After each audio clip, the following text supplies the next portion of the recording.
Hello.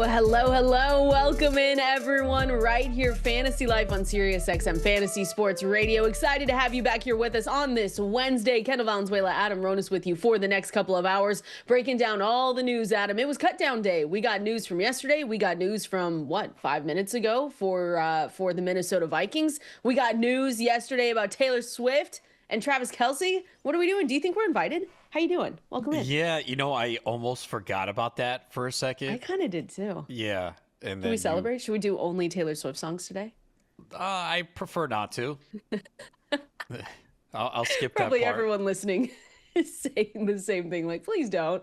It's a big day. There's been a lot going on.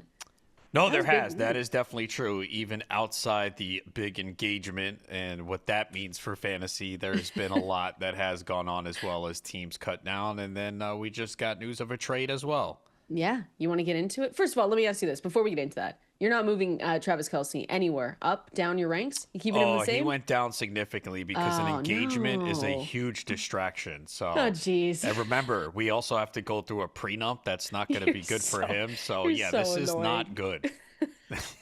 You heard it here first. Move him down the ranks from Adam No, Ronis. I did not. Some people might take it seriously. Like, oh, did he really? So oh, okay. No, he didn't. Just know that this is a sarcastic show. So he did not do that. But let's see if we're moving anyone up or down the ranks from this trade that you just mentioned. For maybe this was the worst kept secret in the NFL over the last couple of weeks, but the Panthers did trade Adam Thielen just minutes ago to the Minnesota Vikings, and he's returning. I think this was, again, a move that we may have heard rumblings of over the last couple of days, but the Vikings get Thielen, and then it's a conditional 2026 and 2026 7th round pick, 2027 5th round pick, and the Panthers get a 2026 5th round pick and something else, that 2027 as well, 4th round pick. So for all sides, I do believe, though, when we look at this for the Minnesota Vikings, like Justin Jefferson returning from a hamstring injury, right? You've got Jordan Addison suspended the first 3 games. Jalen Naylor is still recovering from his hand injury, and then they lost Rondale Moore to the season-ending knee injury already. So enter Adam Thielen, who's worked out with J.J. McCarthy before, who knows this offense. I like this move for them. Yeah, look, we knew this was going to happen. It was a rumor that has been talked about for days. And with the situation that you just drew out with Minnesota, they needed a receiver early in the season with the Addison suspension especially, and Naylor being injured. So it gives Thielen an opportunity, a veteran, to help J.J. McCarthy. So it made sense. He played in Minnesota a long time, so he goes back and finish his career there. So it made sense for Minnesota because this is a team that is trying to win now, and they needed some help early in the season to get through this 3-game suspension for Jordan Addison. Yeah, I mean, it's one of those things too where we're not saying go out and draft Adam Thielen everywhere. I already did this because so you know the answer. But when's his birthday? Do you remember? We just talked August about this. 22nd. Yes. That's why they waited for this trade. Let it go to his birthday celebration. There you go. Then they said, okay, here you go. Late birthday gift. Back to Minnesota. He loves it. So he is 35 years old. So it's not something that we're saying go out of your way, but there is this path, especially at the beginning, Adam, with the suspension of Jordan Addison. You never want injuries, but we have to remember that Justin Jefferson is still returning from that hamstring injury. So hopefully that holds up. But yeah, I think this is good all around. And JJ McCarthy gets another weapon that, again, they have reported that he's been practicing with him for, a year plus with JJ McCarthy. So they kind of know each other already now too. So I like this move for them. And then for the Carolina Panthers, I think the guy that gets the biggest boost out of this is Jalen Coker, right? He is one where we've seen reports that the team's really happy with him, that the chemistry with him and Young is pretty good as well. So it's not saying go out of your way because he's probably on a good amount of waivers right now. But if you're thinking about a last round dart throw, I don't hate looking at Jalen Coker if you need another receiver on your team. Yeah, it's probably him. There's Xavier Legette there as well. Maybe Jatavian Sanders gets an opportunity at tight end. But yeah, of the players that people are going to look to pick up, if they haven't already drafted, it will be Jalen Coker, because we know the cokeheads are out there and love him. So we do know that. But yeah, look, he is a guy that I was looking to draft late. I know I have him in a draft or two for sure, but I don't think I got him in our GST draft. No, I did not. But Yeah, he's definitely someone in those deeper leagues. I'm talking 20-round drafts that Yeah. you're looking the last couple rounds. If you're doing 16-round draft, I doubt he's going to be drafted. Maybe in the last round. But yeah, if you already had a draft and you're looking at the waiver wire and maybe you have some injuries at wide receiver or you drafted someone that you're like, why'd I draft him?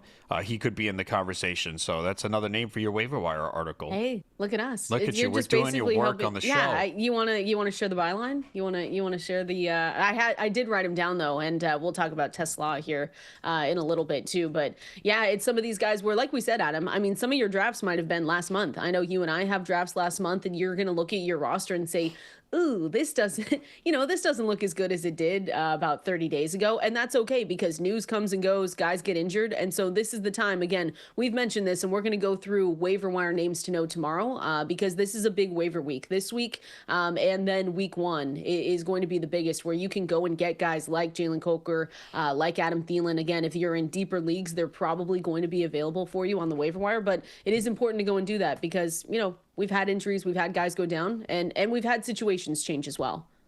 Oh, yeah. It's very important to look at those rosters. You might have forgot if you drafted a month, 2 months ago. Make sure you go back, look, and see what you can scoop up off the waiver wire to improve your team. Exactly. We've got a lot of news to go through here this morning, but I did want to mention there's a lot to get to. Let me just go through 3 releases just to see our thoughts on them and then go through news from IR and everything like that. Marquez Valdez-Scantling, if you drafted him, sorry, he's gone. He was cut from the Seattle Seahawks, so I think that means Torrey Horton's stock is on the rise. Hunter Renfrow was released, so that's another one there. And then Deontay Johnson. We have to remember that Deontay Johnson, what happened to him, Adam? There were times where it was, it was never always like this, but Deontay Johnson was released. We've talked a little bit about maybe Harold Fannin and his stock rising a little bit. Again, deeper leagues, but that is a name to know. He's over the last couple of days, over the last week or so, Harold Fannin has been a topic of conversation. Well, it was brought up even before that when we had Zach Jackson on. That's right, Remember, yeah. he talked about it. So that perked up my ears in those best ball leagues where like a DraftKings best ball has 20 rounds. I think he's absolutely someone you could draft there. Now, and maybe in tight end premium leagues too, if you take, a third tight end at the end of the roster. Now in leagues, like typical leagues where you start one tight end, I haven't really seen him drafted, and I don't think you need to yet, but he certainly is a name to keep on your mind for the waiver wire at some point this year.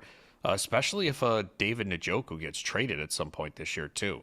We've heard that rumor for a couple years now, haven't we? Well, especially last season. That was the big topic of conversation. And if this is the year, then Harold Fannin Jr. would step up. So again, those are 3 cuts that I saw yesterday that obviously mattered here. I want to go through really what we're thinking for some of these veteran guys coming in. I want to talk first about Chris Godwin. People are going to see the news that he did land on the 53-man active roster. So did their left tackle, Tristan Wirfs, by the way. But this is a move that people might see and say, oh, Chris Godwin, he's good to go. And we kind of know that that's not true, at least for the first month of the season, right? Because the team has come out and said, hey, it's looking like he's probably going to be playing closer to October. They're hoping that he gets out on the practice field by week 2. But does this change your mind at all, Adam? If you have IR spots, I know it's a very different conversation. But if Chris Godwin, by October, late October is good to go, is he someone worth stashing on your IR spots? Well, if you have an IR spot, yeah, definitely. Yeah. But the question is, like, at what point do you draft him? Because we already know that they have basically stated he's not going to play most likely until October. Mm-hmm. So you're going to miss at least a month. So we haven't seen him practice yet. Look, you can be optimistic if you want, but that tends to not work out well. So I love Chris Godwin. We saw how good he was last year. But what's the likelihood that all of a sudden after a month, he's just going to return and play to the form he did last year?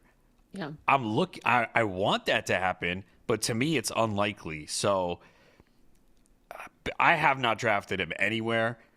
He would really have to fall for me. I still see him going in round 9, 10. Yeah, he's not. Yeah, I'm looking. I wanted to see where his average draft position was across the board. It's low hundreds, 101, 100, 104 across ESPN, Sleeper, and Yahoo. Yeah, so it comes down to what you start. Again, I play in a lot of leagues with 3 receivers and 2 flexes. It's really difficult in that format with no IR spots. If you play in a league where it's more shallow, and I know a lot of our listeners do, where you only have 2 receivers, 2 running backs, 1 flex, like there, if he falls to that 10th, 11th round, where you're starting your bench guys in sometimes round 8, then yeah, you can do it and hold on to him because you don't need him immediately.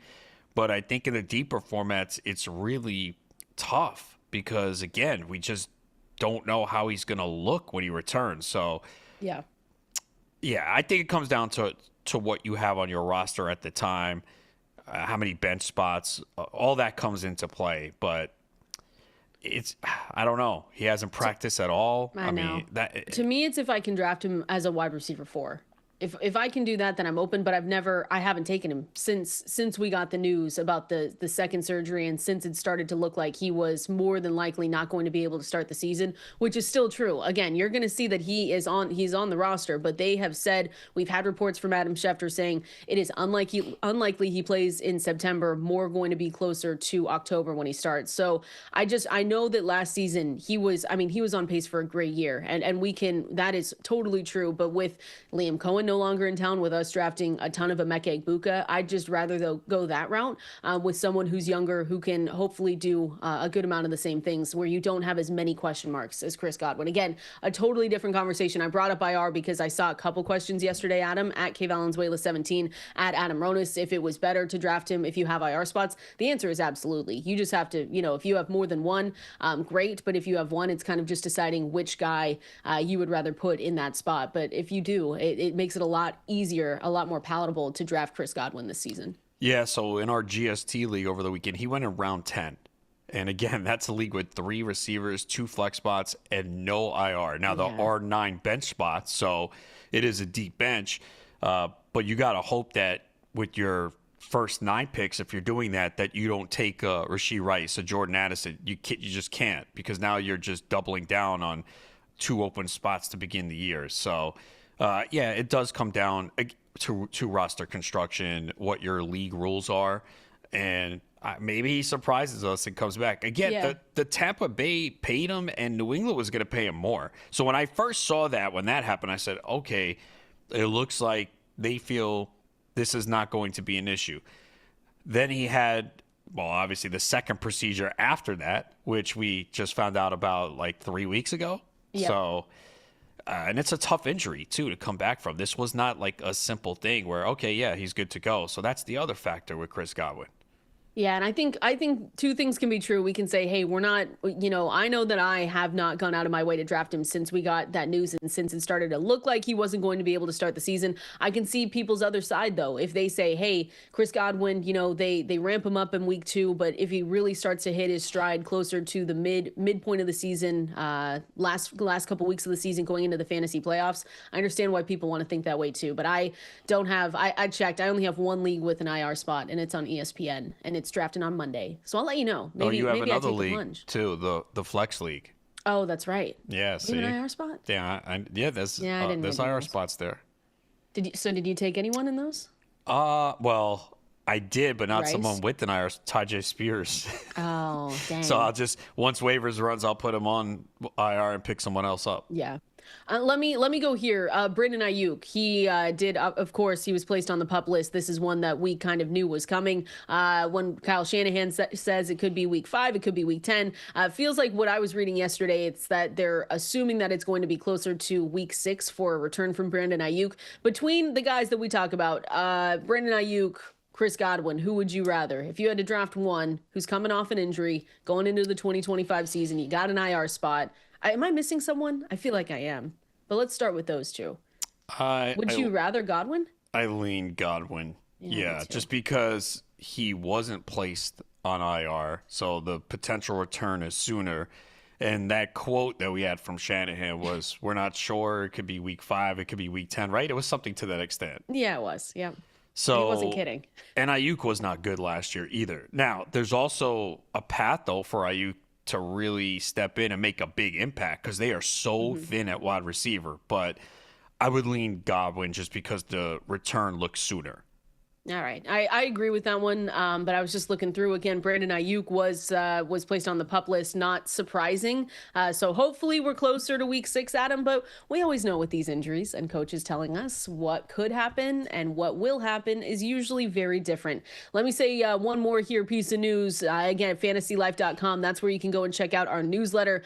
Pete did a great job writing up some of the roster cuts from yesterday and this morning's trades as well. The Chargers did activate Najee Harris with the eye injury from the reserve non-football injury list. That means he is available for week 1. I know that we talked yesterday about the Chargers GM telling us during the preseason broadcast that he could play in week 1. Is this a situation where are we looking at this any differently, Adam? I think that's the only way I can ask this. I have, since we heard the news about Najee Harris, I was drafting him way earlier in the offseason. I'm talking before July, and it was a lot of best ball teams. I was saying, okay, if this is a 1A, 1B situation, I kind of knew that eventually Omari and Hampton would take over this backfield probably. Does this change your mind at all for drafting Najee Harris? I didn't see this coming. I didn't either, to be honest. But Stop. Why do you do this? I'm trying to have a conversation. That went totally over my head. Yeah. He didn't practice all training camp. That's why. So, look, they said there's a chance he plays week 1. There's also a chance he doesn't, but Is there a chance he's a value pick now, though? I mean, is there a chance that we just didn't hear anything all preseason? The thing I worry about is not being at camp, but we've talked about how he's a veteran. I mean, is there a chance that he's really, going to be able to play and he's this whole time been a value pick on the board that, people, including me, have passed up? Well, what's the best case scenario for him? A split, right? Yeah. So that's the best case scenario. I would still, he's more like a late RB4 in that range. Again, he's a player that coaches love because he's available. He's never missed a game in his career, and he just does the little things. Not an explosive guy, not going to break off these long runs. We're going to be way more excited about Omari and Hampton, who has seen his stock rise as he tends to go in the 3rd round. But they will mix Harrison in this backfield. So it was tough, though, to draft him with there was never any positive news. Right? Harbaugh was never like encouraging. It was like, yeah, we'll see. Yeah, he's fine. There was no details of what happened with this fireworks incident. And that's been the biggest issue for him. And again, not being on the field with a new team. Yeah, it helps that he's a veteran, but not being at practice, it means more for a rookie, right? We've seen the rookies when they're not at practice and miss training camp, they usually get off to slow starts. So a little bit different, a running back too, especially if he's there and knows the scheme and everything. It should be a little bit easier for him. So, he could wind up being a value because he will be involved. Yeah, he's going around pick 163 right now on ESPN, pick 120 on Sleeper, 119 on Yahoo, 127 when we look at CBS. It's interesting because I'm with you. I stopped drafting him. So that's why we always like to be transparent on the show because you get the news that, the injury happened on July 4th and then he misses all of training camp practices. They told us that he began walking laps on August 2nd. And we're like, is that the extent? Is that what we're starting with? And then he did that daily until August 12th. We got that news from ESPN. He began working off to the side at practice with a trainer August 13th. So it's been a weird timeline. So even with this news that, Harris is on the active roster, I'm going to say it doesn't mean he's a lock to play in week 1, but now the chances are a lot better. So in drafts, what's your best piece of advice, Adam? If you're out there and we're saying, hey, maybe this is just changing where we just have to say, well, they're telling us that there's potential that he plays. We're days away from the season starting. Are you taking the chance on drafting him in the, let's say 163, pick 163, which is outside of the top 10 rounds. I want to say 11. I mean, 163. I don't think that's going to happen in many leagues, though. So in that round, how about 120? Yeah. Let me give you 120 on Sleeper. No, that's what. Yeah, no. There's better running backs. I'd rather take a chance on there. Okay. All right. We'll see what happens. What's your gut feeling? You think he plays week 1? No. Okay. See, that's good to know. Look at us. Don't make any more jokes, though. because then I miss them, and then I say, "Oh yeah, I totally missed that joke today. I got to lock in here. Got to get my coffee going." So those were a few pieces of news. We'll make sure to recap that here in the next hour. But again, fantasylife.com. That's where you want to go. Check out the newsletter. Subscribe. It is 100% free. So you know the news, like Chris Godwin, the trade for Adam Thielen, Brandon Aiyuk being on the PUP list. Everything you need to know is over there. Our articles are 100% free, and you can go and use that code SXM20. SXM20 gets you 20% off any tier 1 or tier 2 subscription when you head to fantasylife.com. I want to continue with Would You Rather Draft Edition. I've got couple of guys that have very similar ADPs. We're going with wide receivers and running backs now, seeing which you would rather have in drafts. This is a huge draft weekend. We are here to help you guys. Thank you so much for joining us here. We're going to go Would You Rather coming up next. This is Fantasy Life right here. We are so excited to have you here with us today. Hopefully having a great start to your day as well. Forgot what day it was. Wednesday. Had to look, got my calendar up really quick, Adam, because time is, I don't even know. I can't believe it's the 27th of August right now. I can't believe we've got huge draft weekends this weekend. Hey, I've got a Beat Kendall Valenzuela League too. You guys can go sign up for that at KValenzuela17. I tweeted it out last night, so you can go check it out. You gonna join it? You should. That's tomorrow, right? Yeah, tomorrow at 8 p.m. Eastern. Yeah, I have my home league draft at 8:30 p.m. tomorrow. You can do both? No, what are you I talking can't. about? And You're I have a Beat professional. Adam Ronis league tonight. It is filled. What? It filled yesterday. So I am picking 9 for the Nice. Hey, that's a NFFC good with spot. 3rd round reversals. So Ooh, that'll be fun. You haven't gotten a pick 9. I had a yet, pick have you? 11. Okay. So I have pick 9 tonight and pick 9 in my home league as well. Hey, nice. Good practice. I like it. Yeah, it'll But, be a little different though, because again, tonight is 3rd round reversal. So I do like though picking at the end of drafts this year, and then with that 3rd round reversal too, getting that 4th pick in round 3.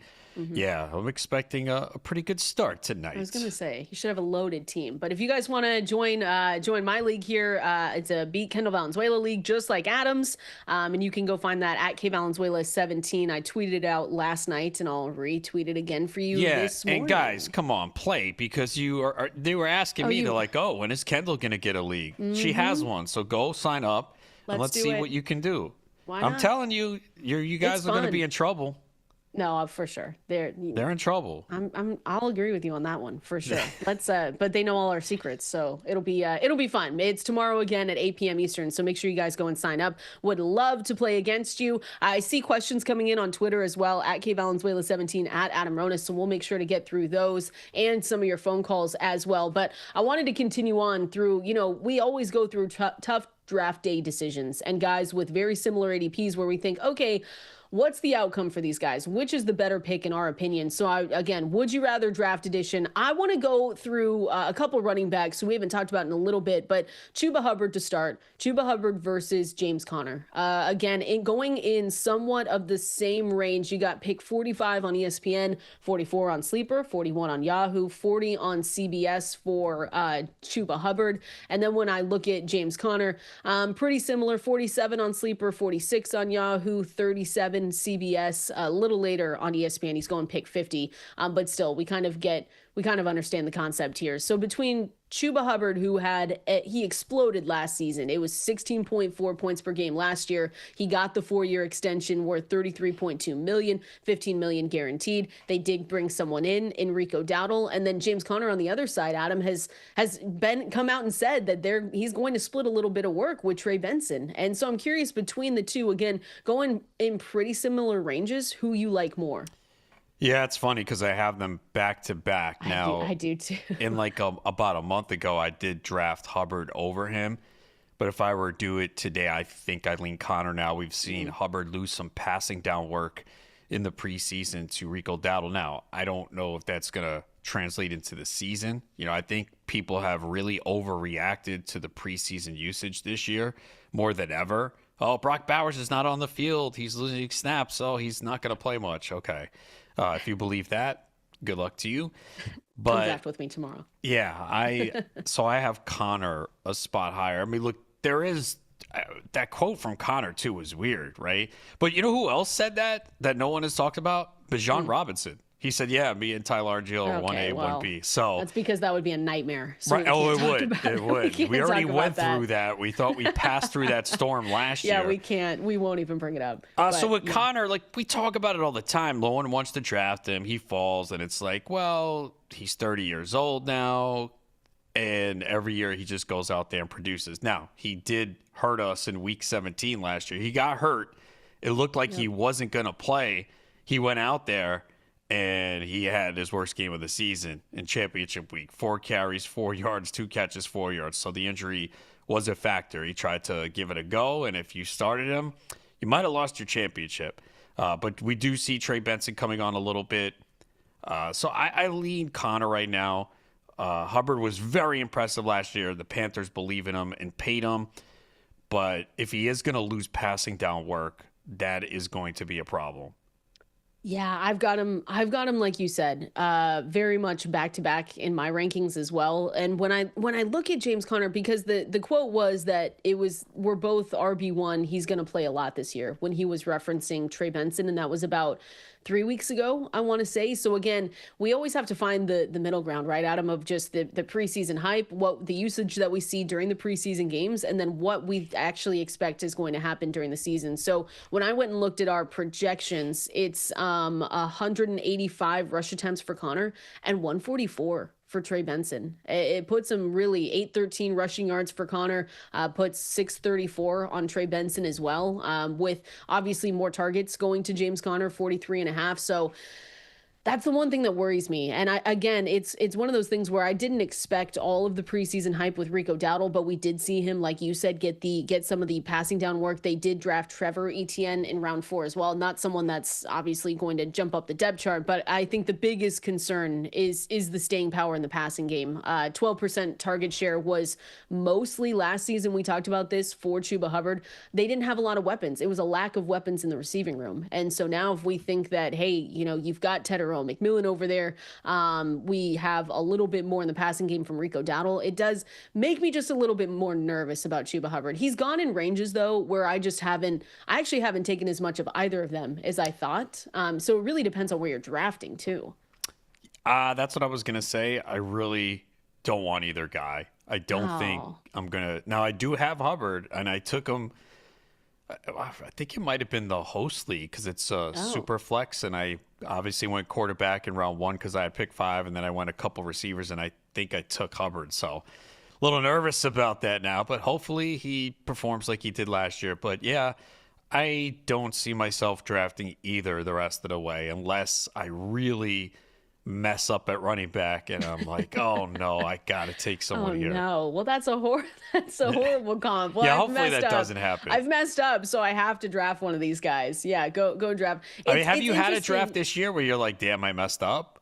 Yeah, I think so. Oh, of course, every single year. I think some of my earlier ones, definitely. Yeah, of course I have, because we draft with tough people, and sometimes I feel like I'm chasing. It's a lot, though. I feel that way in drafts where I've wanted to try something a little bit different, where I've gone for the Brock Bowers early tight end kind of draft, or I've taken an early quarterback and I've said to myself, ooh, or 2 running backs. I had one draft where I took 2 before round 4, and I was like, I still don't like this. Really? But I think some of those builds have actually worked out this year. I just still feel like I'm chasing a little bit in the receiver department when it's 2 flex. When it's 2 flex, the receivers as well. That's where I feel like I just still chase. But it is interesting how much it's changed for some of the running backs, because Chuba Hubbard, we were drafting Chuba Hubbard all over the place last season. And it was one of those guys where, again, it was a lot because Jonathan Brooks, we had the idea that he wasn't going to be good to start the season or really be there in the season. James Conner's always someone that I've drafted because he just feels, again, every single week in and week out, he feels undervalued during draft season. And so I look at his price and I say, okay, well, he's still going to be the focal point of this backfield. But yeah, I don't know how much we believe Connor, or if he's just trying to get us off the scent to draft him, maybe. But I have taken, when I have taken Connor in the few amounts that I have handcuffed him with Benson. I've made sure to do that. And the thing with Connor too is, like, he is 30 years old now. So from the team's perspective, it does make sense to lighten the workload a little bit if they do believe that Trey Benson is going to emerge. And, Connor's coming off the biggest workload of his career, like in age 29 season. And he stayed healthy. Yeah. 236 carries last year, 47 receptions. So the likelihood of that repeating is slim. That's the only thing. Remember, in all the other years before, he missed games every single year. So now at age 30, we're going to think that this is a new trend. I would find that unlikely. And I'm looking now, and it's one of those things with these running backs where Chuba Hubbard, James Conner goes in the range where I've just been waiting. Well, before this is pre Travion Henderson in the preseason, but you could wait on him a little bit, like a month and a half ago. So you wait on him. RJ Harvey, I've got a lot of shares of RJ Harvey in here. DeAndre Swift as well is going after these guys. Tony Pollard now with the news of Tajay Spears, he's also going after. So there are still there. We've talked about how deep this running back draft class was going into this season. And there's just good value on the board. It still feels like when we look at these running backs. So Alvin Kamara, you taking Kamara ahead of either of those two or no? I haven't. No. I mean, look, with Kamara, we know the situation. He's going to catch a lot of passes. It's a bad offense. Spencer Rattler's going to be the starting quarterback there. Kamara's 30, missed multiple games the last 2 years. The touchdowns have not been there like they were early in his career. He's got 23 touchdowns the last 3 seasons. So he has to fall for me to draft him. And again, there is the possibility that at the end of the year, if they're out of it, do they shut him down? Which kind of happened last year. Yep.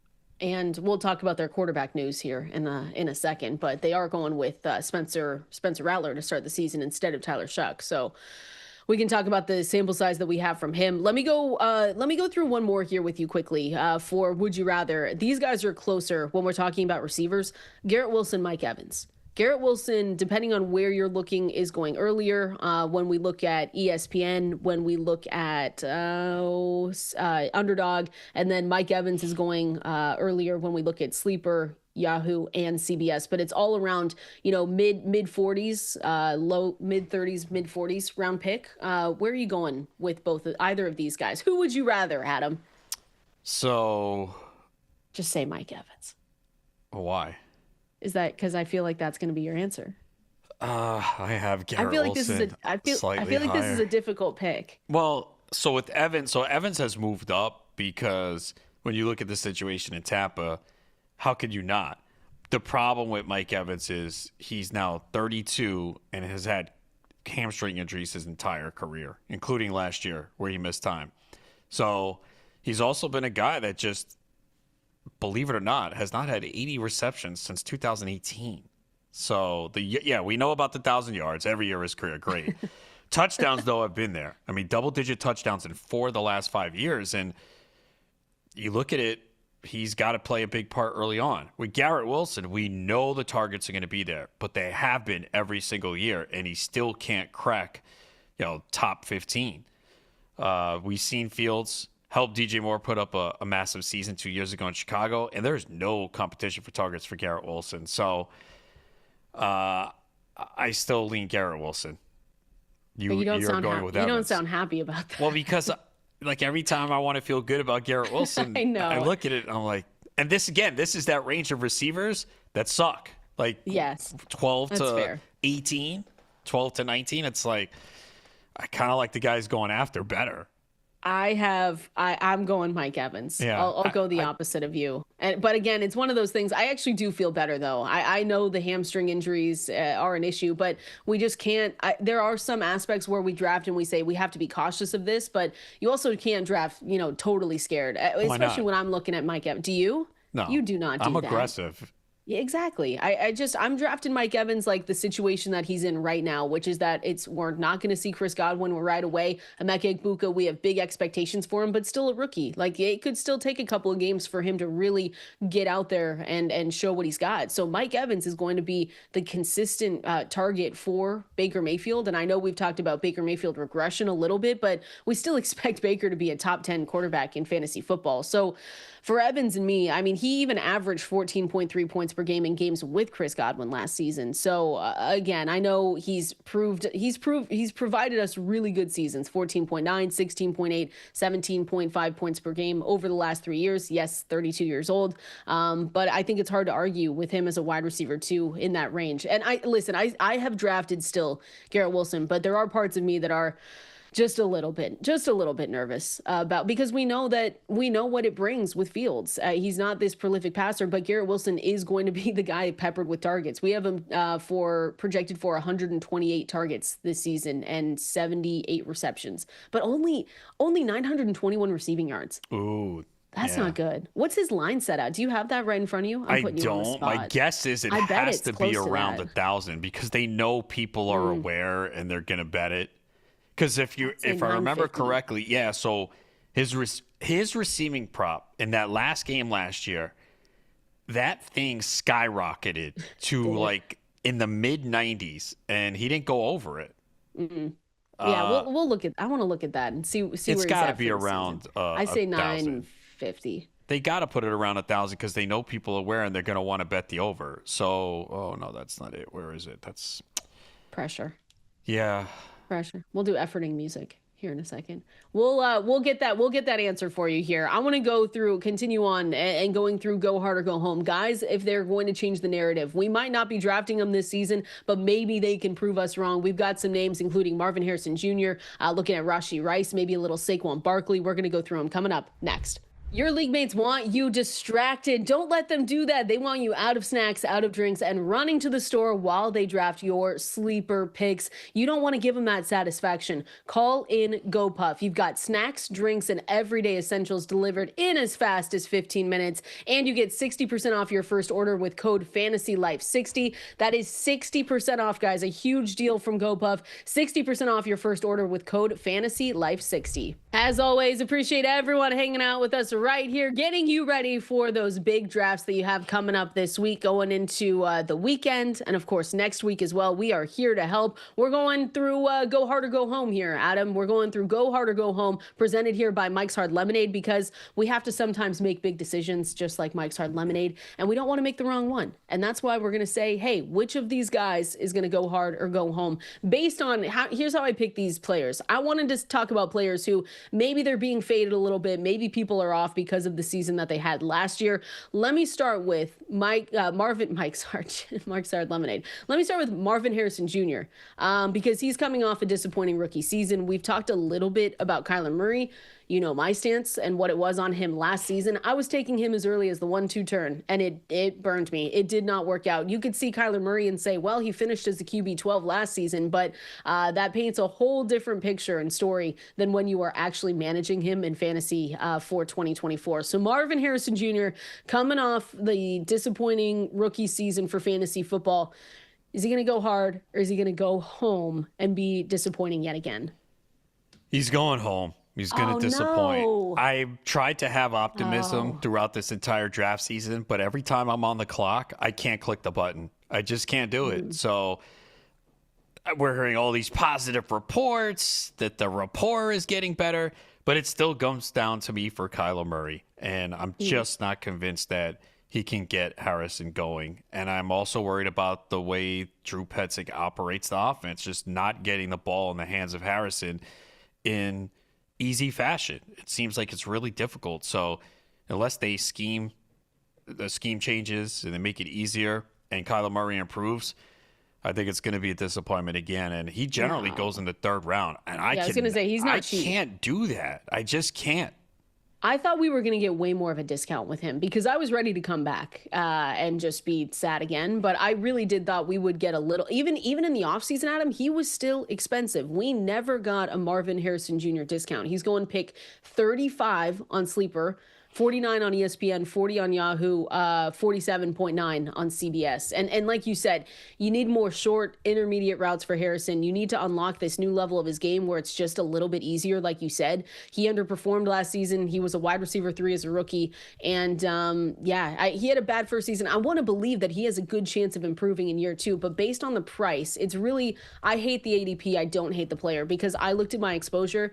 I only have him in best ball, and it's not that much, Adam. It's one one of those things where I looked and I said, wow, I have not taken him in any of the, the flex leagues that we do, the circle leagues that I was in last weekend. I haven't taken him once. And so again, he averaged 11.7 points per game, barely finished as that wide receiver 3. I just wish he was cheaper and I would be back a little bit, but I can't, not at the price.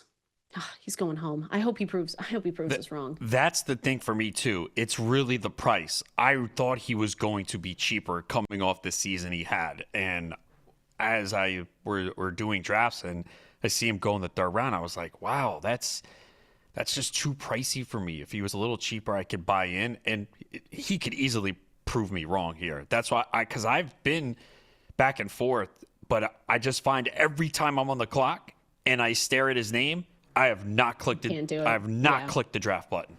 So I have to go by that. I always say that's the true test. You can sit here and talk all you want, put out your rankings. I just go by what I do when I'm on the clock, when the money's on the line, right? That's the litmus test. That is, definitely. We're going to continue with Go Hard or Go Home here, presented by Mike's Hard Lemonade. Marvin Harrison Jr., we think, is going home. Oh, I have to ask you about Christian McCaffrey. I need your answer officially on Christian McCaffrey right now. Same with Saquon Barkley and a few others. We're going to go through them coming up next. Let me just say, Adam, I'm checking Twitter, X, whatever it's called. I did miss the Najee Harris joke. Okay. I get that. It was early. You said we didn't see it coming. I said, I know. I was shocked. And then I realized it. It's early. We got the Folgers. We're ready to go now. I won't let another joke go by. Well, I heard that Folgers ruins your sense of humor. What is that wrong true? With you? Don't do this. No, look at me. I'm so funny. Okay. Can't you tell? Go Hard or Go Home.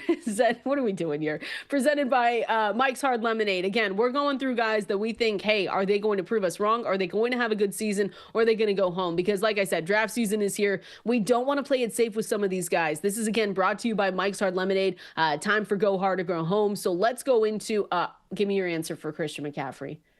Will he prove? I don't even know if it's proving people wrong because we're drafting him like it's like he's going to be good to go, which is fair for people if you're drafting him in the first round. I mean, you were getting him at some point months ago. He was going in the middle of the second round. And we kind of knew when we were on those Sunday shows together, Adam, we said, hey, this is going to change. By the time it's draft season, he's going to move into the first round. And that's exactly where he's going right now. So when you see him, pick 8 on ESPN, 9 on Sleeper. He doesn't go past pick 10 across the board anyway. You're not going to see him go usually past pick 10. Christian McCaffrey going home, going big. Yeah, going home. And this one is scary because we all know if he stays healthy that he could easily finish as the RB1. There's little competition in that backfield. They have been thin in the receiving core. He's going to catch a lot of passes, but to bank on the health of McCaffrey at 29 years old, to me, is just a risk. So what you want in the first round, right, is you want a high floor. You want safety. Is McCaffrey safe? I'm going to say no. Now, I think the people who are advocating for him, they're talking best ball. They're talking high-stakes tournaments where you're going against hundreds of people. You don't have to do that in your home league. So that's why I think you see him go high. I think he went 5th in our GST draft. So your point that you just made, which is true, is if you don't like McCaffrey, you're probably not going to have that decision, right? Because there's plenty of good players in the first round. You could just pass on him. I've said if I do 10 drafts, which I am definitely doing, I would like to have him in one in case I'm wrong, because we all know this could blow up in our faces. The people who are fading McCaffrey, we could look really bad. I have pick 9 in 2 drafts. I don't know if he'll be there. I say you take You know him. what? I can't. That's like a cop out. I can't do it. We said at the beginning we'll probably take him in 1, but I'm going to be honest, Adam. I think I'm on the same page because it's a go home for me, because what you just said in the last segment, we can go through our rankings all day, but we have to know that when we're drafting, that's the true test. I looked back, I have 0%. I have 0% Christian McCaffrey. Even from months ago when he was cheaper, I didn't take him anywhere. Like, the thing is, he's not a safe pick, and people will argue he's healthy right now. That is true, but what have we seen through his career? Do you really think this thing gets better at 29 years old? You usually don't get healthier, so that's the thing. And, both Achilles, yeah, I get it. He's healthy now. It's easy to say that, but he missed a lot of time last year. he's missed a lot of time in his career. So, I mean, just look at these games played. Let's go back to 2020, 3, 7, 6, 11, 17, 16, and 4. So I see the other side of it, though. Oh, yeah. He did not play much last year, exactly. not a lot of wear and tear, but he's had 2 1,000-yard rushing seasons since 2020. So to me, that's not a safe player in the first round. Again, if you are playing in a high-stakes league where you have to compete against hundreds or thousands, yeah, if you get him mid to late first round and he does what he did 2 years ago, that's a huge advantage. But a lot of you guys aren't. You're just playing in your home league, and he's not a safe pick in round 1. Yeah, and the other side of it too for people drafting him, and I'm curious. Let us know if I want to know at Valenzuela 17 at Adam Ronis if you guys are drafting him, because you obviously know where Adam and I stand. But I think the biggest thing going for McCaffrey too is the elite target earning ability. Yes. The side that we know with him, like historically, when we look at backs who were high end target earners, they've aged well. When we look back at some of them historically, so I get it. Health is the big assumption. And this is, you want your first round pick. It burned you. It burned you last season if you drafted him, and you just want as much guarantee as you can, even though we don't always get that in fantasy. It might not be with Christian McCaffrey, but you guys let us know. We're here to open the phone lines too. We're answering all of your questions at the water cooler, going through the news and notes that you might have missed. Can't wait to talk to you. Call us in. We'll go there next. This is Fantasy Life right here, and we are in the water cooler, one of our favorite parts of the day, because we are breaking down all the news that has happened over the past, 24 hours, making sure you guys are all caught up, because they will affect your drafts coming up over the next few days. We are also taking your phone calls here, Adam. It's the best time of the year. Draft season, fantasylife.com. That's where I want to tell everyone to go. Use our code, right? SXM20 gets you 20% off. Yes. Discounts are great. Take advantage before they're gone. We always want to save money, especially today where prices are skyrocketing. So this is an investment for the whole season. We'll be here to help you. And I can guarantee pretty much you'll make the playoffs. I want to guarantee championships, but we know how fantasy football is. You could have the best team get to the finals and things don't go right. You run into a stack that goes off. You get an injury. So can't guarantee championships, but I can pretty much guarantee you'll get to the playoffs with our help. Yeah, and we appreciate everyone hanging out with us. Again, that's code SXM20, 20% off any tier 1 or tier 2 subscription over at fantasylife.com. So again, in the water cooler, we are absolutely taking your phone calls. We see you on hold. Appreciate you. Again, if you don't have time to call in right now, I get it. You're at work doing other things. At Valenzuela 17, at Adam Ronis over there on X. We'll be checking those throughout the show as well. Let's get into some of the news here. I want to go through the Jaguars acquiring Tim Patrick from the Lions. That's in exchange for a 2026 6th-round pick. Because, of course, Adam, yesterday we talked about Isaac TeSlaa and how, in 20-round drafts, that is probably the range that he can go. He's probably on a lot of your waiver wires, but this does clear a little pathway for TeSlaa, and it's one of those rookies that he has had such a good preseason. He's obviously been on the map. I want to say he's just a training camp preseason darling, and so a lot of people are paying attention to him. But whenever we do have a move like Tim Patrick, because he has produced a little bit for them, especially last season, had 394 yards, 3 touchdowns. He was 31 years old, so again, he's going to the Jaguars, but does open up a little bit. If we're talking waiver wire, I'm writing that article. I am going to write him in there as one of those late round receivers that you could maybe take a look at. Yeah, look, he's a guy to draft late on your bench, but the excitement for him, I just don't get it. I mean, what are we doing in Detroit? Like, you have Amon-Ra St. Brown, who's going to get a lot of targets. People are expecting a potential breakout from Jameson Williams or an improvement on the breakout we saw last year. Sam Laporta is there. Jahmyr Gibbs is going to catch passes. Yeah, okay, there's an opportunity here now for him to be a wide receiver 3 on this team. But where are the fantasy stats coming from outside of injury? So I just think that's all it is. I think the excitement has gone way too far, though. Like, you might see him. I feel like we're going to see him in some outlandish draft spots. I cannot wait for the next few days to see where he's drafted. Then don't do that, because that's what I'm saying. Don't do that. He was my last pick when I was at the circuit drafts over the weekend. And again, that was 20 rounds. Yeah. Yes. Well, okay. He's going to move up from that, which I'm fine with. If you want to see him go round 18. I'm even fine with round 15 at this point. Oh, really? See, I think that's too high. Yeah, because I agree with you. Yeah, I think he's like around a wide receiver 70, right? So I'm not saying he's – so that, yeah, isn't that like round 15, 16? that You area. don't like the hype. No hype train for. Well, because again, TeSlaa. this is the thing. Where are the targets coming from? An injury. A lot of things would have to go. exactly. I mean, a lot of things have to go wrong for the team for us to see and be talking about Isaac TeSlaa which could happen, right? Stranger things have happened. We had so many wide receiver injuries last season. But that's all I'm saying is that if you're looking for a waiver wire guy, maybe your late round receiver that you took a flyer on got cut. Maybe it was a Marquez Valdez-Scantling. Maybe it was someone else. Who was drafted MVS? Come on. People that weren't listening to me. I said, don't let MVS stand in the way of you drafting Torrey Horton, and look where we're at. Cut. Yeah. Oh, gosh. I can't even get into that for the Seahawks. I won't do it right now. But again, TeSlaa is one of those guys where now you're going to see him, rise up draft boards. But like you said, at 15, that's where you draw the line, right? Around 15, 16. All right. Something like that. Let's go over to the Saints announced that Spencer Rattler is going to be their week 1 starter. Again, we're in the water cooler right now. See your phone calls. We are absolutely going to get to them, though. This was a quarterback battle between Spencer Rattler and their rookie, Tyler Shuck, who obviously they did not see enough from. Adam, I thought at the beginning of the year, once they drafted him, that this was going to be Tyler Shuck's team, but they didn't see it in him in this quarterback battle. So we're going to get Spencer Rattler at least to start the season. I think it still leaves the door open for a potential Tyler Shuck, QB1 season. But does this do anything for you when we talk about drafts? Really, we were focusing on Chris Olave. Rashid Shaheed is a later round guy that I have definitely taken. And then we talked about Alvin Kamara earlier in this show. But what does that do for you, if anything? Move him down at all? No, I mean, we kind of had an idea with the way this was going that it could be Rattler.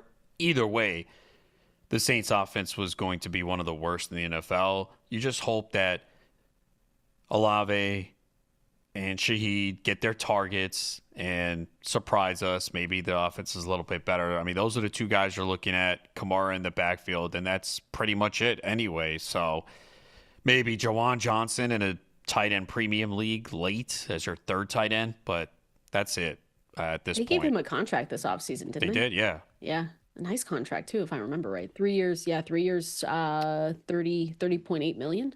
With the Saints. So good for him. Again, yeah, and we weren't drafting, these guys will be on waivers as well. When we talk about even Superflex, it wasn't necessarily a team that we were going out of our way saying, yeah, let's get him just in case some good things happen. But again, it's going to be Spencer Rattler to start week 1 for the Saints, but probably leaving the door open here for Tyler Shuck to come in as well. A couple of the things that we hit on at the beginning that I just want to go through quickly here, Adam, in case people missed it, but we do have Chris Godwin landing on the 53-man active roster, Tristan Wirfs as well, which I think is also a big deal. Here's the thing again that just want people to know. If you see Chris Godwin, right, they have come out and said it is more than likely that he is not going to play in September. You're going to see him in October. We've talked, Adam, back and forth a lot about the IR spots. If you have them, it's a way easier to draft Chris Godwin in those kinds of situations. We're higher on Mike Evans. Obviously, we're higher on Emeka Egbuka.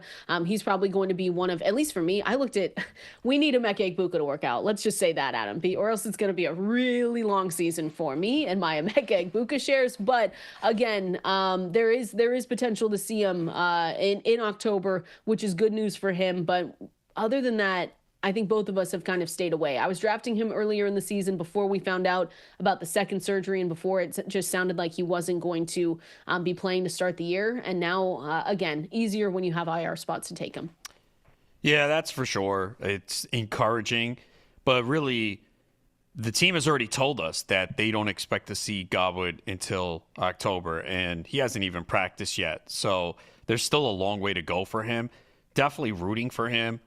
Always drafting him every single year, and last year it was looking like a phenomenal move. And then he was on pace. Yeah, he was on pace to have a career year. So it was just real unfortunate. And this is not an easy injury. He had the second procedure as well. Much easier to take him if you have IR spots. If you don't, and it's difficult. But like I said, if you have a shallow starting lineup, you could take him and put him on the bench. If you're in a deeper format, it's much more difficult because that 10th round pick is big in a league where you have 2 flex spots and 3 receivers. So in that type of format, it's a really more difficult because, again, here's the thing that people always forget. oh, I'll draft Godwin and put him on the bench, and when he comes back, I'll have him. Okay, cool. We've already seen you're going to get other injuries. Week 1's going to come. So what happens if you have 2 more guys who are hurt week 1? They can't play week 2. Now you got 2 guys plus Godwin on the bench. Same thing can happen in week 2. We're all going to get hit with injuries. It's inevitable. People cry every year, week 1, week 2. Oh, I got 4 guys hurt. We all deal with it. If you're the lucky one, maybe you don't get injuries for a few weeks. But that's where the problem. Right now it looks, everything is optimistic. Oh, all my guys are healthy. No bye weeks. We're good to go. Then the injuries strike, bye week start. Now you're like, Godwin's stuck on my bench. Yep. What am I going to do? Who am I going to drop? So that is the real issue. It's a long season. Sometimes we overrate whether guys play week 1 or not. Doesn't matter, right? There's going to be players that miss week 1, be back in week 2. But it's a long season that we're playing for 17 weeks, hopefully, many of us. But we also have to understand that we're going to encounter more injuries in the first few weeks. And that's where taking too many of these players who we know are going to be out for multiple weeks becomes a problem. Again, Chris Godwin did land on the 53-man active roster. Just be careful because he is not, they've told us, not going to play in September, hopefully going to be back in October. Start practicing, too, in week 2 as well going into this year. Brandon Aiyuk landed on the PUP list. Nothing new or crazy there, Adam. We kind of expected that to happen. So, again, the timeline is between week 5 and week 10, which is a large timeline, to say the least. But we're hoping that maybe he comes back sooner rather than later. The Chargers did activate Najee Harris from the reserve non-football injury list. Don't make a joke. And if you do, Adam, I will catch it this time. I understand it. What? I didn't say anything. Flew right over my head, but he was put on that, or I'm sorry, activated off that list. So there is a chance that he is able to play week 1. Marquez Valdez-Scantling was released. Torrey Hortonstock is going up. Hunter Renfrow was released. We've talked a little bit about Jalen Coker over there, and then Deontay Johnson also released. So we've talked about Harold Fannin Jr. Getting to some other questions here, Adam. I saw someone over there on X ask us if we have any update on Quinshon Judkins. I just tried to look. The answer is still no, Adam. He is still not signed to a team. When we talk about taking a risk on some certain players, Quinshon Judkins is still not the one for me. I took him in one very specific league. That was the stacked league. He was my very last pick. It was minutes after the news broke that the charges were going to be dropped. But right now, when I'm looking at the latest article from Mary Kay Cabot, she reported that Judkins yesterday, she just reported this, that he still remains unsigned. I know a lot of people, Adam, might look and say, well, they did release, or they cut Pierre Strong Jr. yesterday. Maybe that means that they're going to be closer to something, but it just feels like the NFL is still investigating Judkins under their own personal conduct policy. So it looks like the Browns aren't going to sign him until that investigation has concluded. The timeline, Adam, we don't know what that is. Could he get signed and then eventually play during the season? Sure. But we talked about this before. It really feels like it's going to be Jerome Ford, Dylan Sampson to start the season. And maybe, yes, we see Quinshon Judkins, but it is just too risky of a pick for me in any of my other leagues that I've been going into. Yeah, this is a tough situation because, again, we don't really have clarity, but we do know he's not going to be ready for the start of the season. Even if he were to sign a contract today, tomorrow, he hasn't practiced. We don't know the conditioning. We've talked about rookies in training camp, how important it is for them. You've seen a lot of rookies over the year that miss training camp. They get off to really bad starts, and sometimes it takes half the season for them to get going. So they obviously have big plans for him, taking him in the second round. Oh, yeah. But at this point, yeah, we probably won't see him for at least a month, right? Well, what did Zach Jackson say? He said, don't expect Jack, when he had him on, was 2 weeks ago, he said, we're probably not going to see him play a role until October. Yeah. And that was based on the news from 2 weeks ago. He might have anticipated him signing before this date, and it hasn't happened. So, yeah, it's a tough spot right now for Judkins, who still seems to go, round 11, round 12? Well, he's picked 78 on Sleeper. And then that's too insane. Early. ESPN, he's picked 130, and then 109 on Yahoo, 106 on CBS. Yeah, they're all still early. Risky. The 130 is more realistic, but Yeah, I'm staying away. So our answer to the question that we got is that there still is no answer.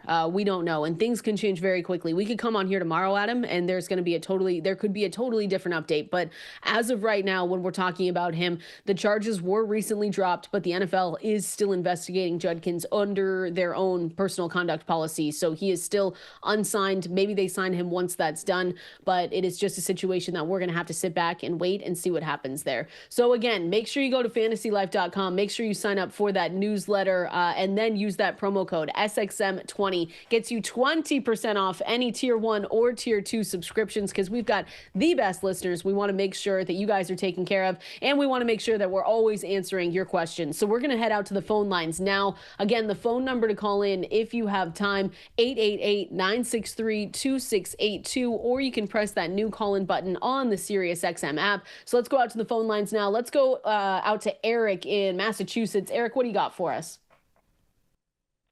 Hey, what's going on, everyone? Love the show. Awesome. Thanks, Eric. How you doing? I'm doing great. Stressed out. I got my draft tonight. I have the third pick, and I've already done some snooping, and it looks like this is going 1. Bijan's going – no, Barkley's going 2, so I'm going to end up with Bijan. But I can keep 2 keepers, and I have some good ones. Malik Neighbors in the 6th, Bucky Irving in the 8th, Chase Brown in the 9th, and Brock Bowers in the 11th. And I can only keep 2. I wish I could keep all 4. But I'm figuring I'm starting with Bijan. Like, where do I go next? It's driving me nuts. Oh, Eric, well don't stress out. I just have a question. Your draft is tonight and keepers haven't been declared yet?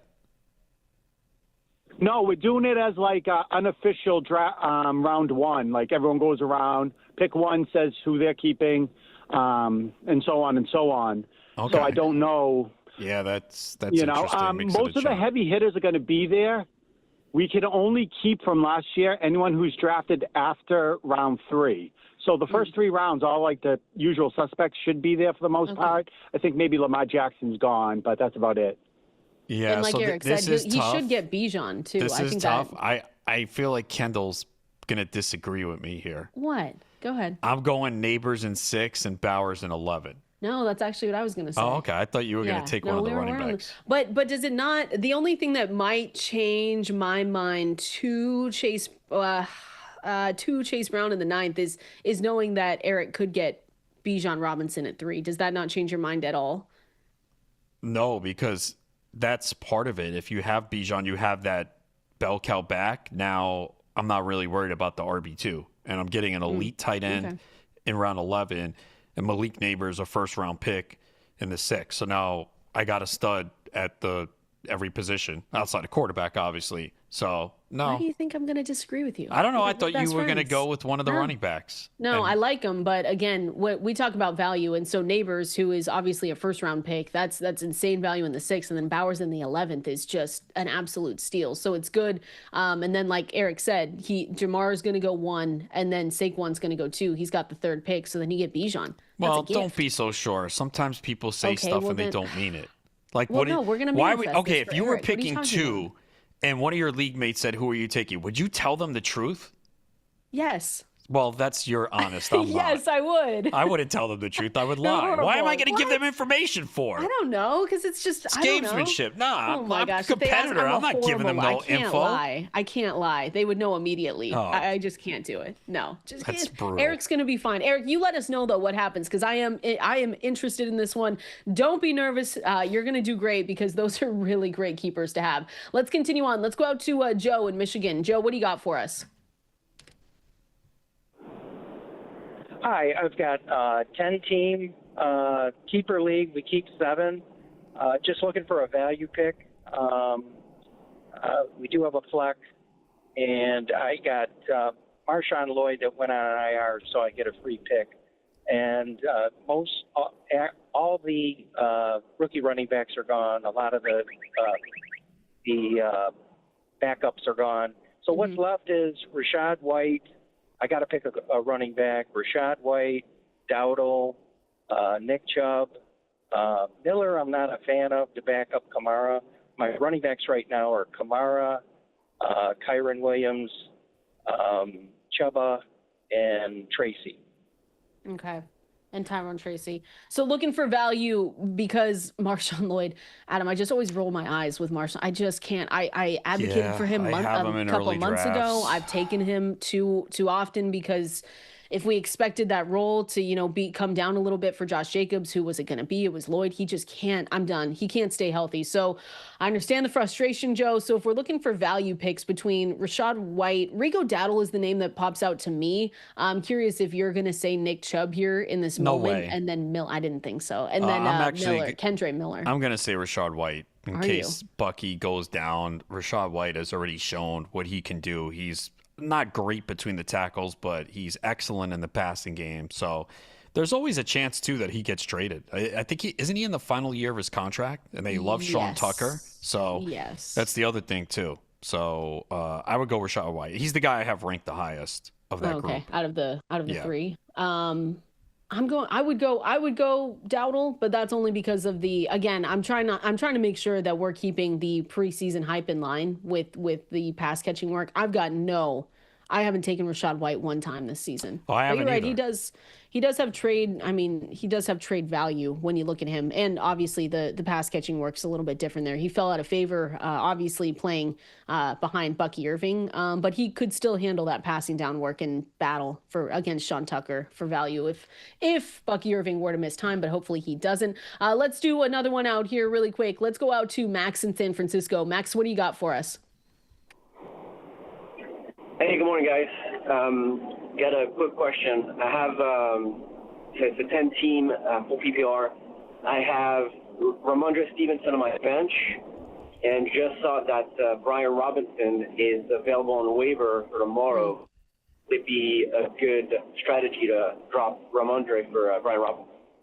I think that's an interesting question because we know, in case people missed it, right, Adam, that Brian Robinson was traded to the San Francisco 49ers, and he is now the RB2 in that offense. So if CMC were to go down and you're looking at a handcuff, sorry, Isaac Grendo managers from earlier, it's not him anymore, although I do still see value in keeping Grendo just in case, but it would be Brian Robinson Jr. to be the backup to CMC. So between Brian Robinson, Ramondre Stevenson, would you go and pick him up?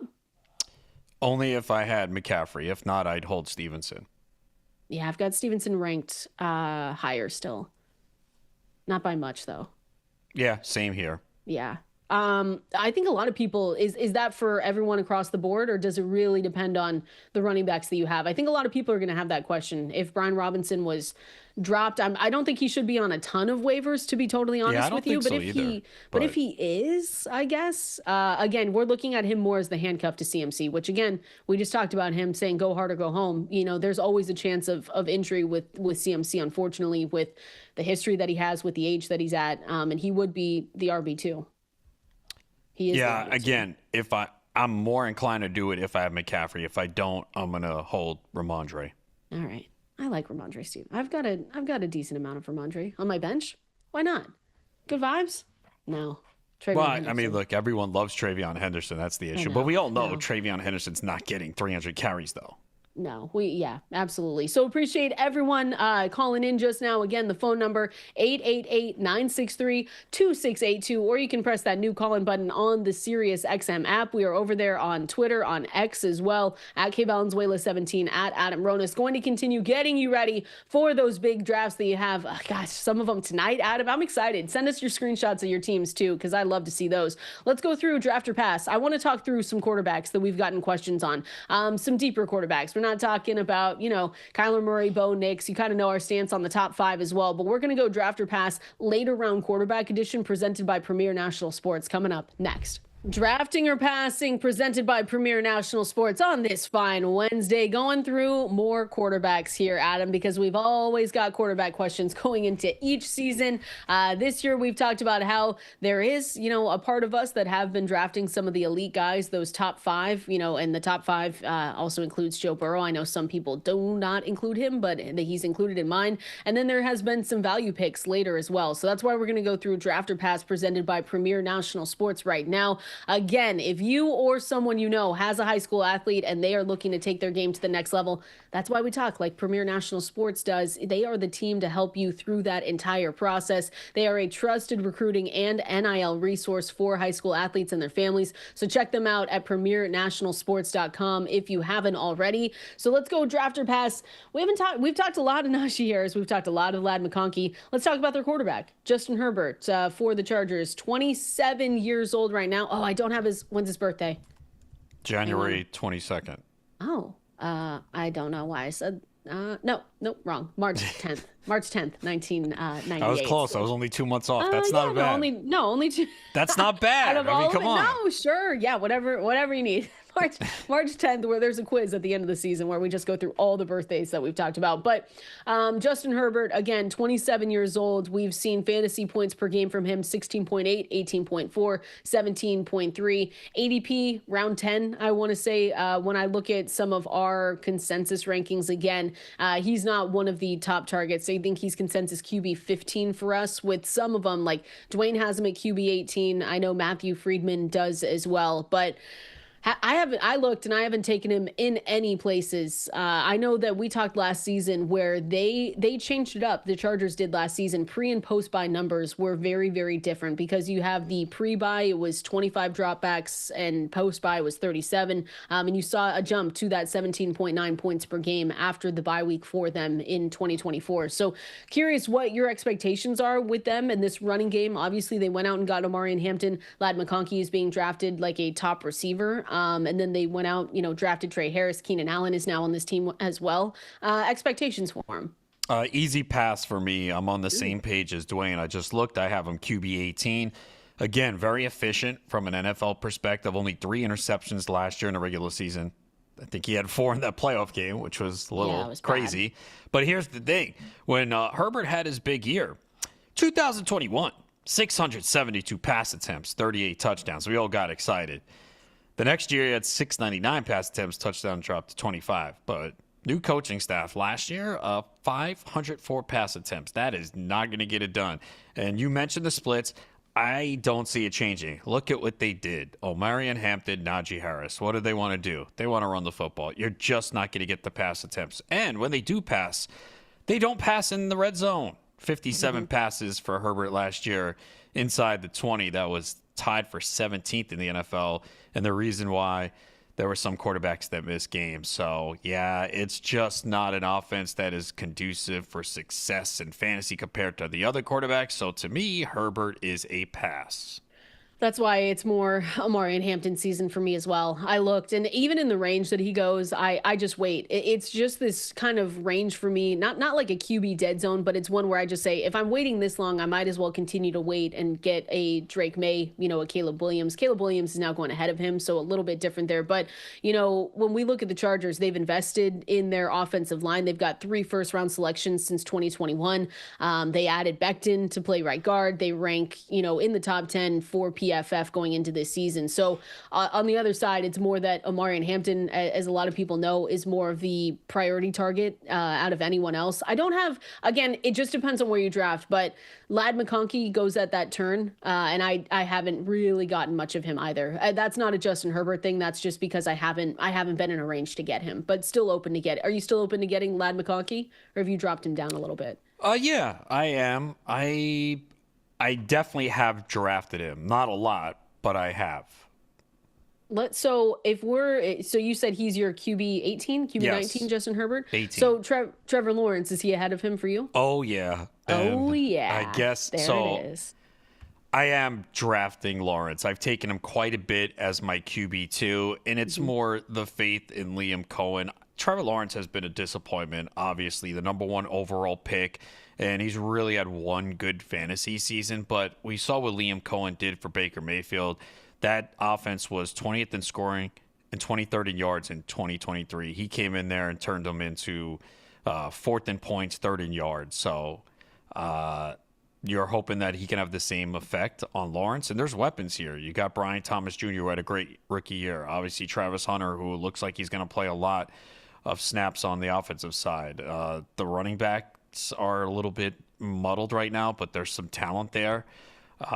So Brenton Strange at tight end was solid last year. So there's pieces here. So yeah, you're getting Trevor Lawrence as a QB2 at this point, a backup. And if you wait on quarterback and maybe you pair Lawrence with someone else and you see, okay, does he turn it around? And we might know pretty quickly. And if it doesn't work out, you could move on. But yeah, usually I'm taking him as my second quarterback with the hopes that he either becomes a weekly starter or I find out quickly that, yep, he still sucks and I'll move on. But I'm definitely drafting him.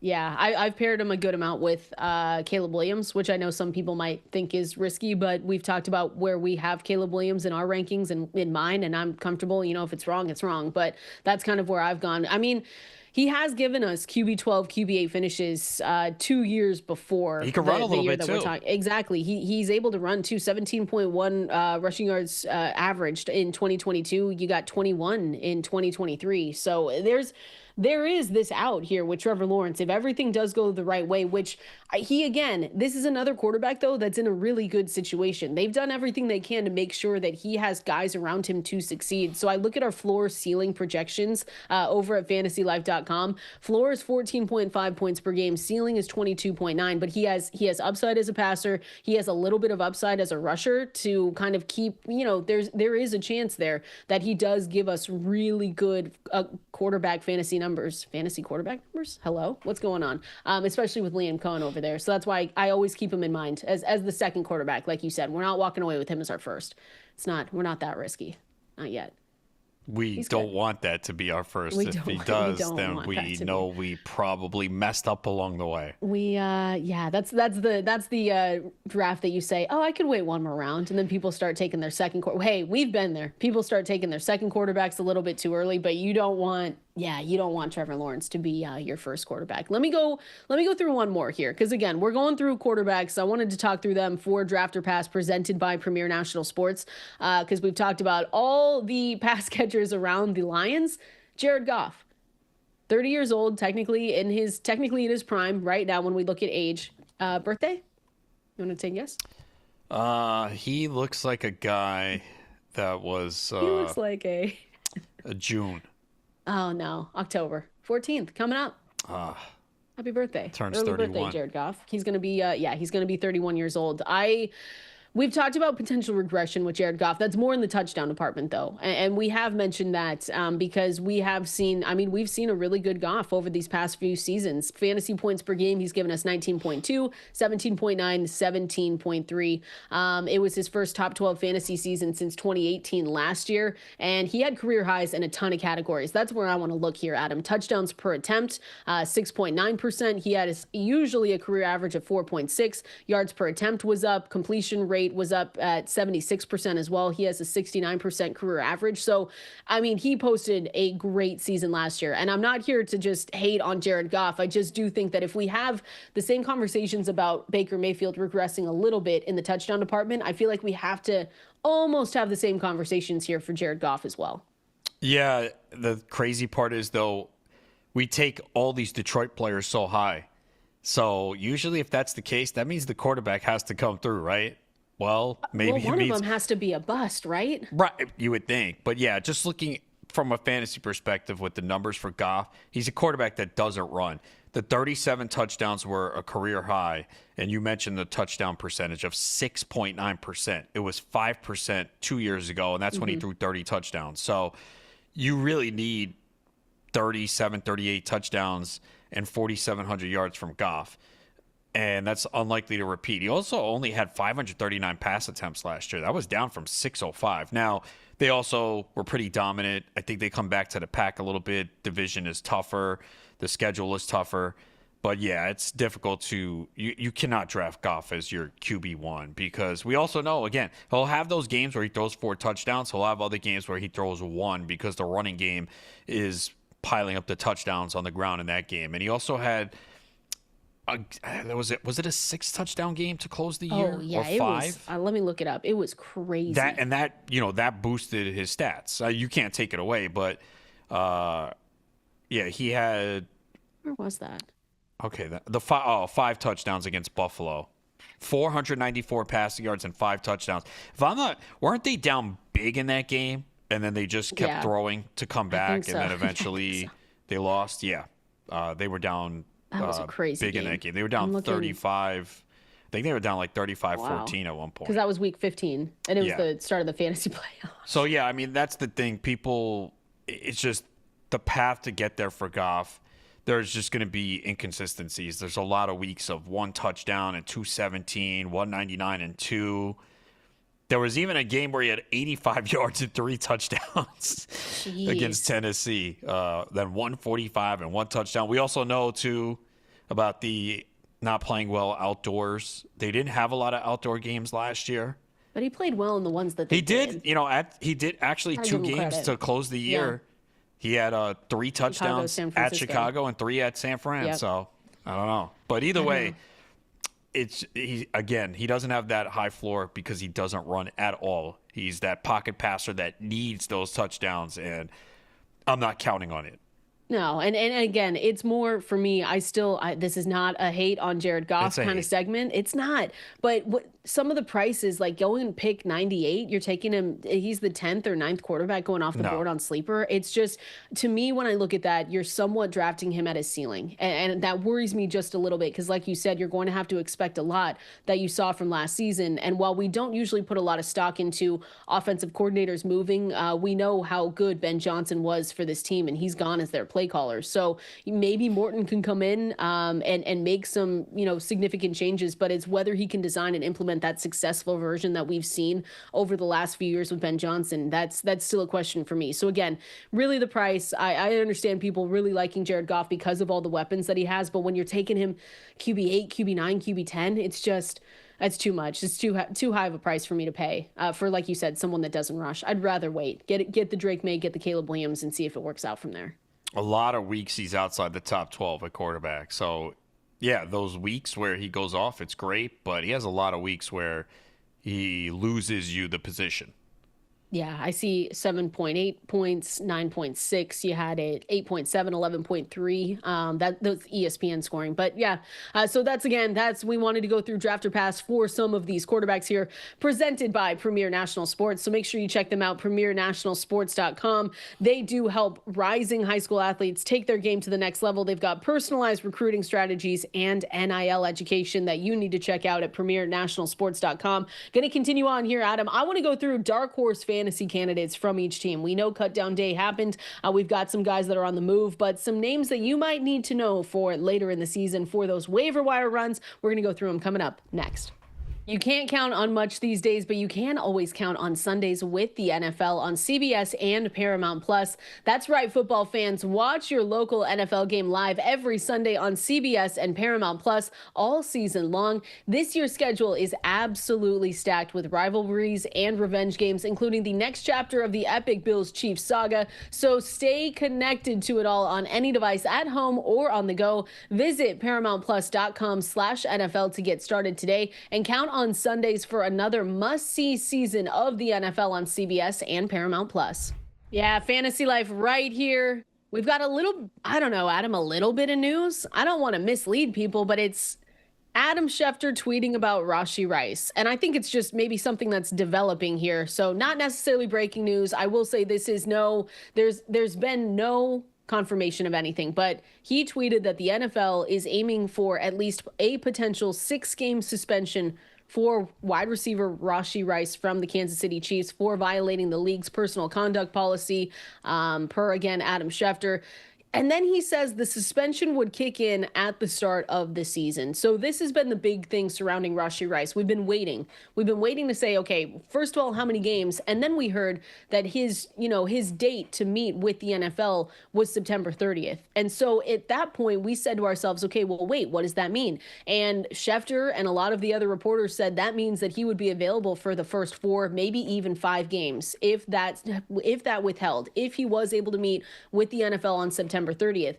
This developing news makes it sound like if they go with 6 games and they come to an agreement before the season, that would kick in at the start of the year. And it looks like he says at least. That's the one thing I want to highlight here. At least 6 games. There's been rumors that they wanted 10 games originally. Maybe we get to 8. But this is, again, just developing news. Nothing set in stone, but an interesting development nonetheless.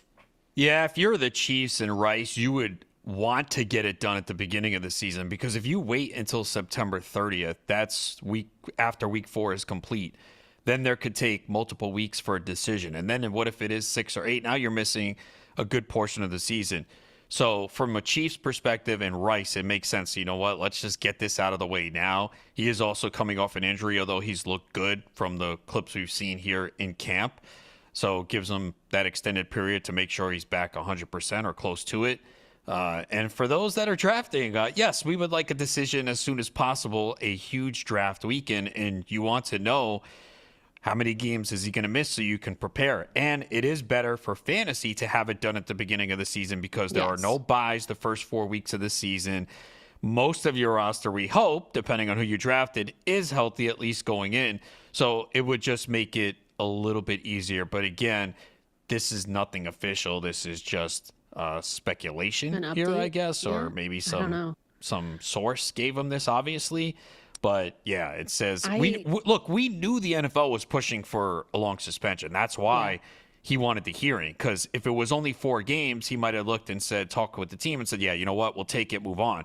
It probably was like 8 to 10, and they're like, no way, we're not going to do this. You know, I've done everything right since everything went down, and but it was a severe case where he does have to serve 30 days of jail at some point over the course of years. So, look, we want answers as fantasy players so we can figure out what to do. Because people have been pretty aggressive on Rice. Like, I still see him going the 5th, 6th round. 5, yeah, exactly. Which, to me, again, I don't have much of him, because I take calculated risk at some point, but risk at some point he was going at round 4, and then it's the round 4 or 5 turn. Now he's like you said, round 5, round 6 in drafts. I think that's right now too much with the lack of clarity on the situation. So I've taken a lot more Xavier Worthy, but you're right for fantasy football. We would want this kind of, 6 games is a lot. And so we would say those 6 games at the beginning of the season when we don't have any bye weeks going on. That's the big part for fantasy football. So that his team might just say, you know what, 6-game suspension before the start of the, at the beginning of the season, before the September 30th arbitration. We want to do that because that would be a boost for his fantasy outlook. Again, it removes any doubt that we have that he would maybe have to miss some of the fantasy playoffs if it really did play out that way. And then again, at the start of the season is way better than the middle, because you don't have to deal with the bye weeks. You don't have to deal with the injuries. So again, nothing official, but that was per Adam Schefter. Again, Rashee Rice, it looks like the NFL is aiming for a potential 6-game suspension for Rice. And that would start at the beginning of the season. So we'll keep an eye on that. We're going to keep it. We've got a lot of news to keep an eye on, but Rashee Rice, definitely. We're going to continue on here going through some of those later round picks, some dark horse fantasy candidates for each team coming up next. If you're drafting against Adam Ronis, he's moving Rashee Rice up. Don't listen to him, though. Right, Adam? Yeah, no, wide receiver 15. Yeah, first round pick, actually. That's what you should do. Well, no, look, he's 35 for us. You'd rather get this decision to start the year. It's so much easier. Yeah, but if it's 8 games? Well, if it's 8, that's a problem. I think it's easier to take him if you have one flex spot, right? Because then you have a lot more. Or 2. Again, there are a lot of people that play 2 receivers, 1 flex. Much easier to take them there because way easier because shallow starting lineup. You'll have bench spots. Again, so I did take him. This was early August at 5'4" as my 4th receiver, but it's the FFWC, so it's online championship.